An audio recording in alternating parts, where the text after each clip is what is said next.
Olá, tudo bem? Eu sou a Georgia Fausti e esse é o canal Plano G. Antes de falar qualquer coisa, eu gostaria de destacar que eu não sou uma especialista em não monogamia e nem pesquisadora da área. Mas, como a não monogamia é uma perspectiva minha, tanto pessoal quanto política, eu quis dividir aqui no canal as reflexões que eu tive ao longo dos anos.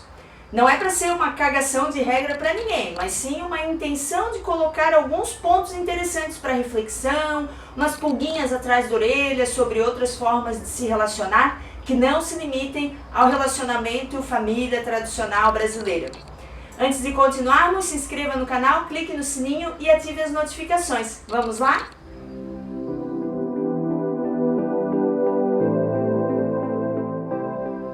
A primeira coisa que a maioria das pessoas fala quando o assunto não monogamia está na mesa é: pra mim não serve, eu não sou tão evoluída. Então eu acho importante dizer que pessoas que praticam a não monogamia, em geral, são pessoas normais.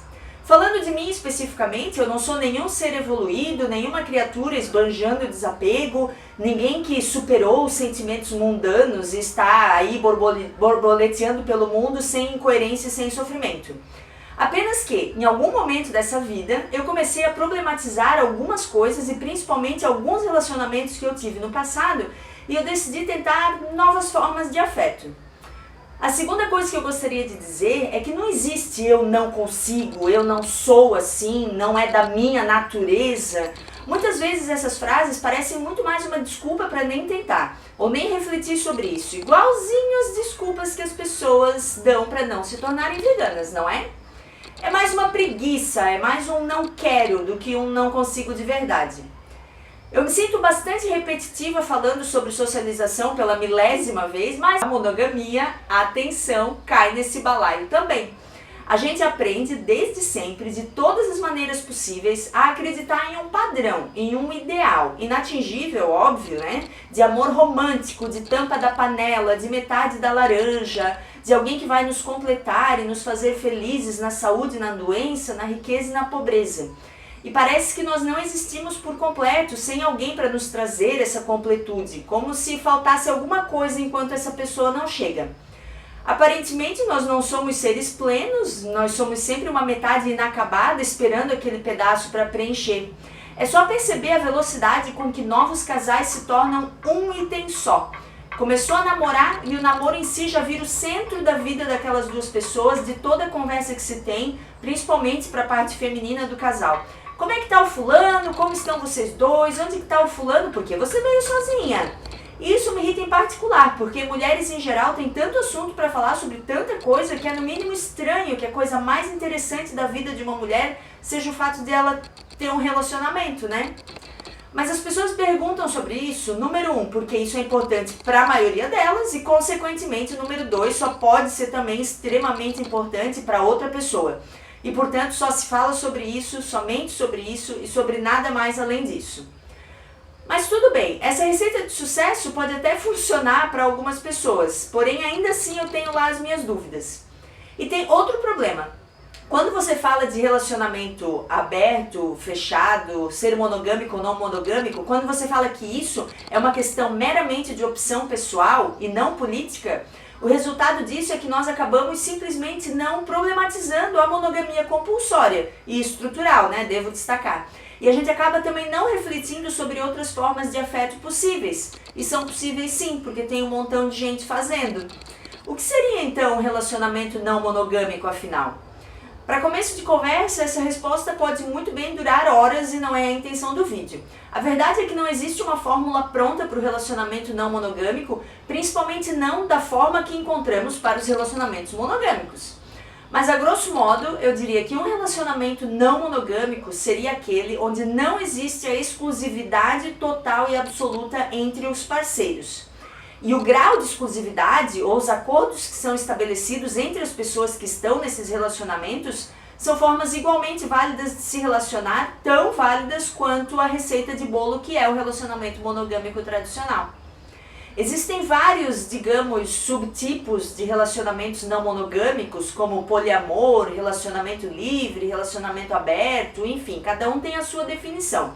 E o ponto principal em todo e qualquer arranjo é o consentimento. Consentimento é uma palavra pouco entendida pelos brasileiros, não que os estrangeiros dominem essa arte, mas certamente nos Estados Unidos e na Europa o conceito de consentimento é muito mais trabalhado, inclusive no currículo escolar, do que aqui no Brasil, e isso dá pano para outro vídeo. Mas qual é a diferença então, afinal, entre um relacionamento não monogâmico e simplesmente ser solteira, já que não tem exclusividade? Um relacionamento não monogâmico é, antes de tudo, um relacionamento.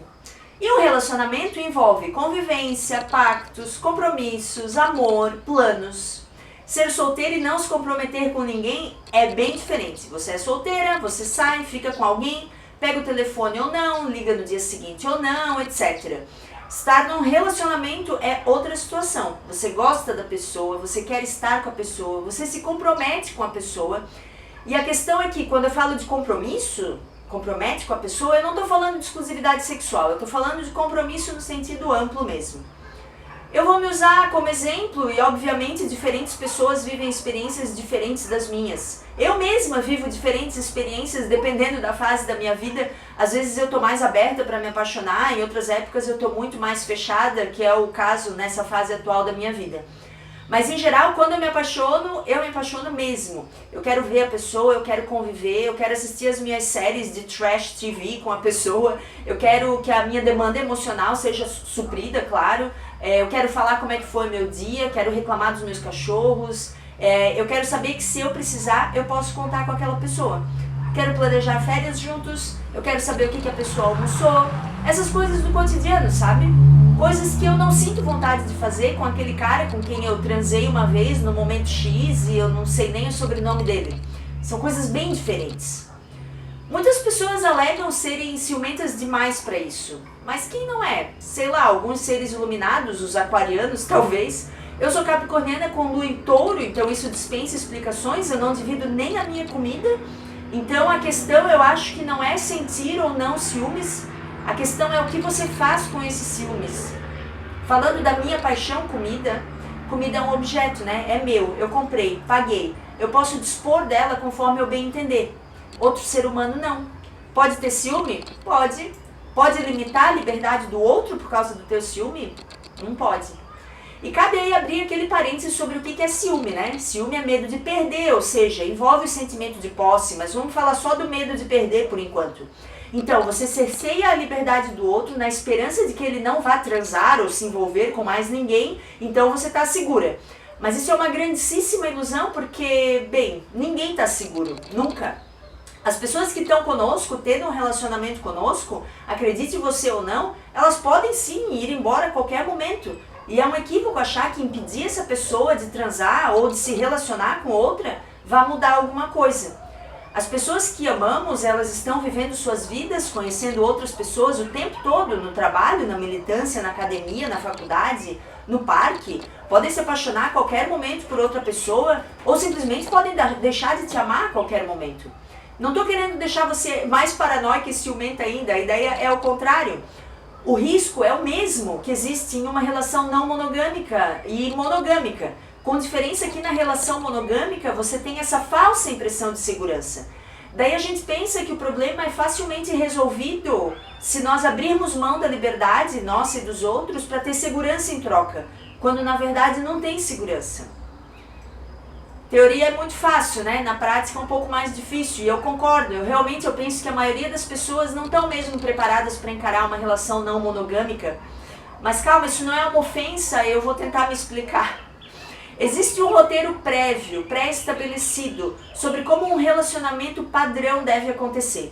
Você conhece a pessoa, fica com ela, daí fica de novo com ela, vai ficando, que é o que a gente chama de rolo. Ainda chama assim, eu não sei, sou de outra época. Como é que chama hoje? Em algum momento, um dos dois, geralmente o homem, né, decide pedir em namoro.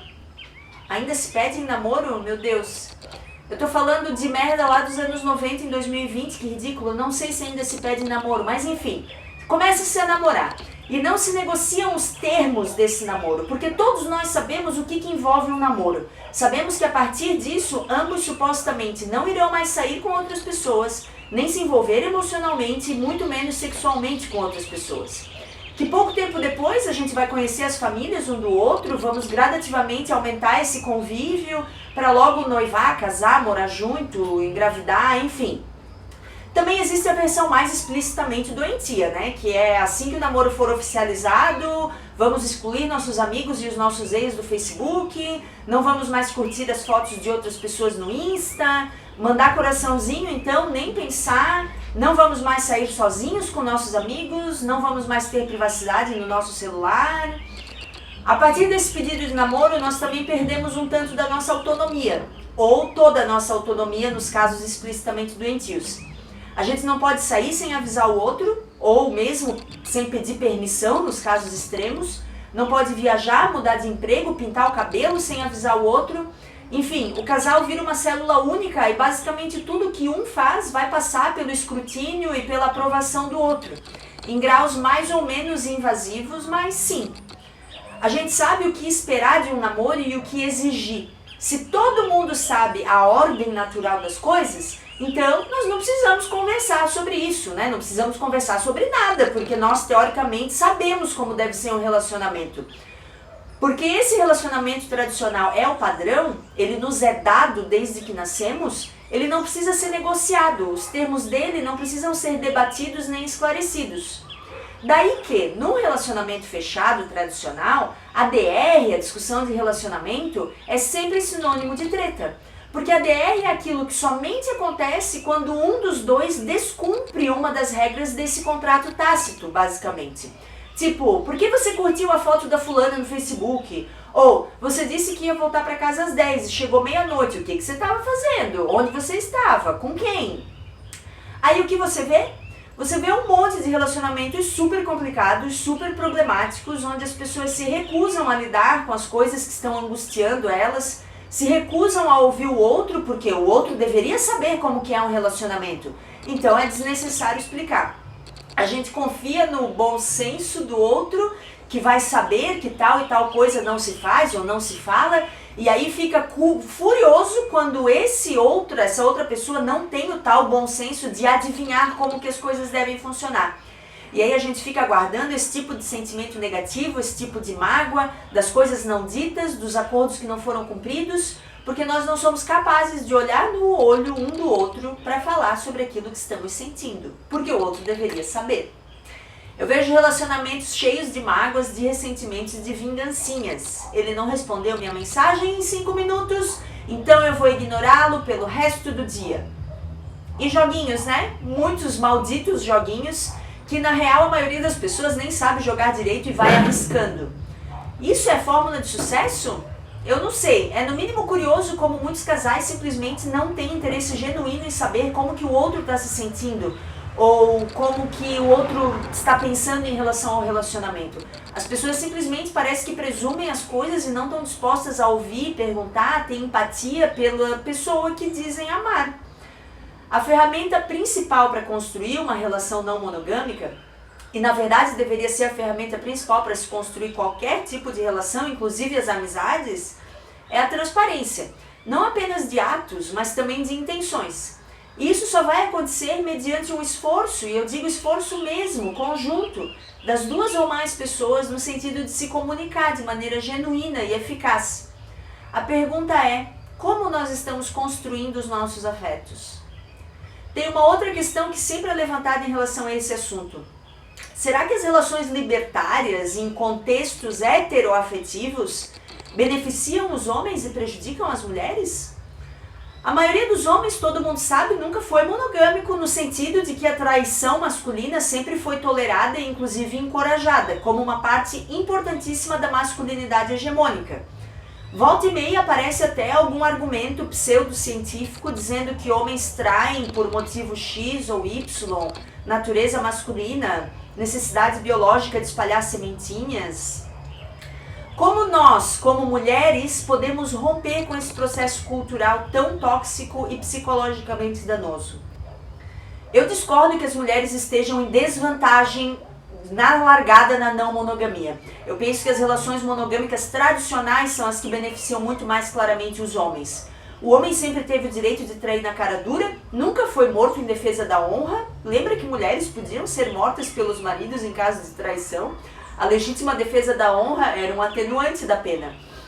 Enquanto mulheres que traem podem ser apedrejadas, as mulheres traídas são socialmente coagidas para, em nome dos filhos, da família, perdoarem o marido. Homem é assim mesmo, para homem amor é uma coisa, sexo é outra, o cérebro deles funciona assim. O importante é que ele nunca deixou faltar nada em casa. Então elas têm que perdoar o marido pelo adultério e ela seria morta se cometesse o adultério. Então, de um modo bem concreto e revolucionário, a não monogamia significa dizer que as mulheres têm o direito de desfrutar as mesmas liberdades que os homens sempre desfrutaram. Se isso não é uma bela pitada de feminismo, eu realmente não sei mais o que é. Mas isso, claro, falando de consentimento total e completo com responsabilidade emocional. Um relacionamento não monogâmico imposto a uma mulher claramente pode ser tão opressor quanto um relacionamento monogâmico tradicional. Por isso que eu disse lá atrás que boa parte da população talvez não esteja pronta para viver isso. Talvez por não ter maturidade emocional mesmo. Eu já cansei de ver mulheres cedendo à imposição do cara de ter um relacionamento aberto porque ama ele e quer fazer funcionar. Aí enquanto o cara tá lá passando rodo na cidade, no estado, a mulher tá em casa sofrendo. Vale destacar em letras garrafais, sofrendo não vale. Nenhum relacionamento com sofrimento vale. A questão da falta de segurança no relacionamento e esse desejo incontrolável de prender a outra pessoa também tem muito a ver com a autoestima das pessoas envolvidas, que é outro problema relacionado à falta de maturidade emocional. A gente não se acha aquela Coca-Cola toda, então, se o meu companheiro transar com outra pessoa, essa pessoa certamente é muito melhor do que eu e, consequentemente, eu vou ser trocada por aquela pessoa.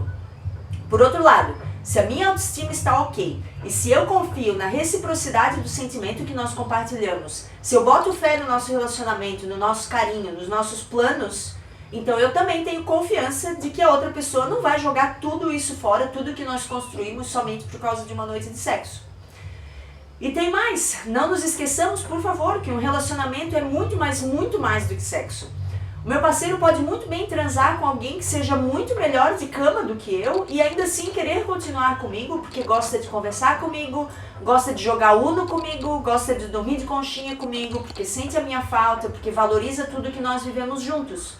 Ou vice-versa, ele pode ser com uma pessoa muito pior de cama do que eu, mas gostar de fazer outras coisas com essa outra pessoa. As chances de um relacionamento não monogâmico ser abusivo são exatamente tão grandes quanto as chances de um relacionamento monogâmico tradicional ser abusivo. Porque, afinal de contas, esses relacionamentos todos são construídos por seres humanos cheios de falhas. E isso tudo entra naquele pacote que eu falei antes. Será que as pessoas estão realmente dispostas a serem sinceras umas com as outras? Não existe maneira de levar um relacionamento não monogâmico, esse território selvagem e não trilhado, sem muita honestidade. Não apenas com os outros, mas com nós mesmos. E o fato de um relacionamento não monogâmico depender de um pacto prévio, de um consenso explícito, é exatamente o que torna ele potencialmente menos abusivo do que o relacionamento tradicional, onde as regras estão todas implícitas. O que define que você está em um relacionamento não monogâmico é exatamente esse acerto prévio e esse consenso explícito. Eu vou dar um exemplo. Se uma das pessoas acha, ou jura, ou afirma que está num relacionamento não monogâmico, mas a outra pessoa não fala isso, esse acordo nunca foi articulado e decidido, então não, essa pessoa não está num relacionamento não monogâmico. Outro exemplo, se você tem um relacionamento, transa com outras, a pessoa com quem você está descobre e continua no relacionamento e você continua transando com outras, mas vocês nunca tiveram uma conversa explícita sobre limites, segurança, pactos, etc., então não, o que vocês têm não é um relacionamento não monogâmico. Por mais que você ache que a outra pessoa aprove, porque senão ela já teria ido embora, você é só uma pessoa que trai. E uma pessoa babaca, né?